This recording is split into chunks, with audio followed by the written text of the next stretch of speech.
Welcome to Lane University. My name is Conrad Layn. I'm going to share 5 accounts you need as a Turo host, a hire car owner, a get around owner. If you just run some type of rental car business, and heck, even if you're not in the rental car business, if you just have a business and you're starting off, or you're a veteran who's been around the block a few times, it doesn't matter. I'm going to share 5 accounts that the most wealthy people I've met have, and they're super simple and typically are free to open. But let's get right into it. 1.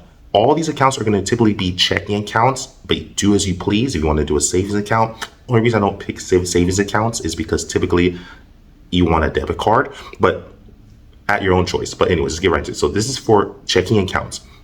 I've met some very wealthy people and affluent people in my life that are par hosts, Airbnb hosts, that are real estate brokers, developers, physicians, attorneys, some of the most wealthiest people in the world. And I've had the luxury to meet them, and they all have these 5 accounts that you're going to want to know.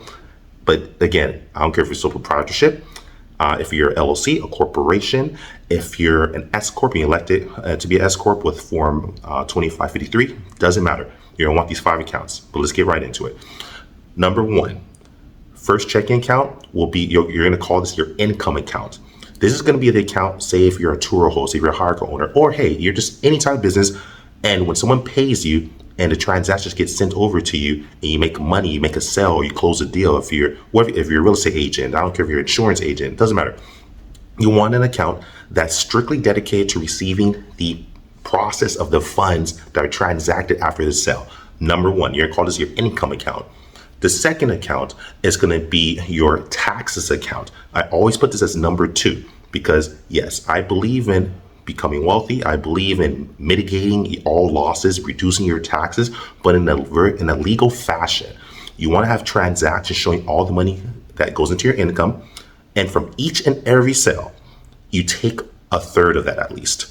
And if you want to really be safe, you could take maybe a fourth of that and you put that into your tax account. What this does essentially for you is it puts you ahead of the curve instead of being behind the 8 ball, like you're playing pool. You want to be always 1 or 2 steps ahead of the IRS and taxes, especially if you have state taxes, if you have any type of IRS taxes, etc.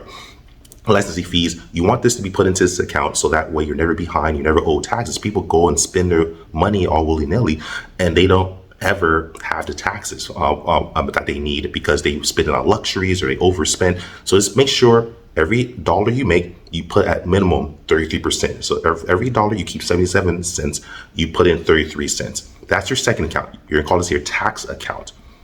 Your third account is gonna be your emergency fund. The emergency fund, you wanna save anywhere from minimum 3 months to 6 months.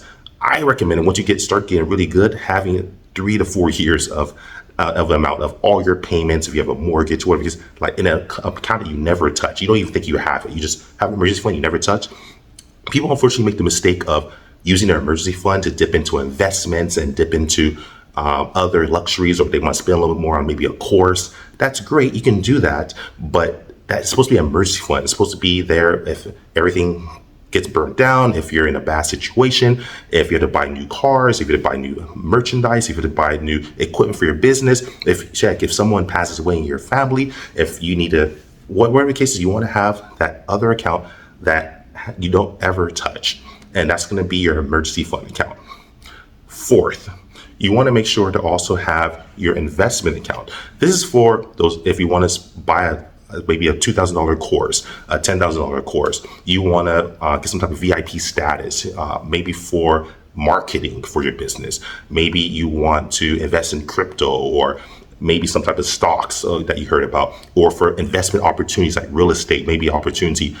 What this does essentially is it stops you from digging into your emergency funds and your other income accounts and other transactionable accounts so that you can actually have reserves for those opportunities that might just come along. Very hard to plan for a specific opportunity, but it's better to plan ahead and be ready for when the investment falls in your lap. Sometimes you get this great opportunity, great piece of property, and you just can't afford it. And you have to dip into your emergency funds. You still might not be able to afford it. You might be going into debt. So you just want to have that extra reserve there. You might want to buy another car. So that's the fourth one. You want to have an investment account. And fifth but not least, you want to have your own pay account. Now you're paying yourself as an employee. I don't care if you're a sole proprietorship. I don't care if you're an LLC. I don't care if you're a corporation, a C Corp. I don't care if you're an S Corp. I don't care.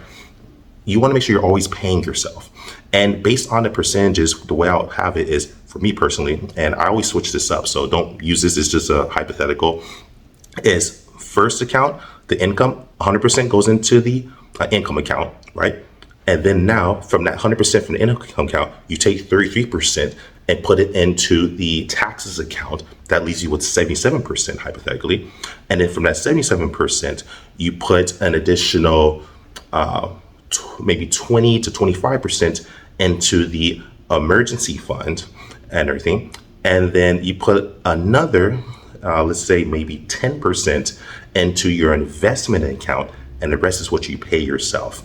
That's usually how it goes. But everyone has their own different methodologies of how they want to pay themselves, and everyone's in a different place. The more money you make, the more you reduce your expenses, you typically can probably even pay yourself less and be pretty okay because you're making a substantial amount of money. But do what you please. I just wanted to share an example and a philosophy that I truly believe in. I've been through a lot of pain to get to this point, and I've made a lot of mistakes that I've learned from, and I'm sharing my mistakes and things I've been through, and I just want to share it with you. But anyways, if you want any type of coaching or consulting for Layn University, we go over concepts, tax strategies, business acquisition, how to acquire cars, how to just assist you and be your right-hand man. Feel free to contact Layn University, and the links below if you want me to become your coach.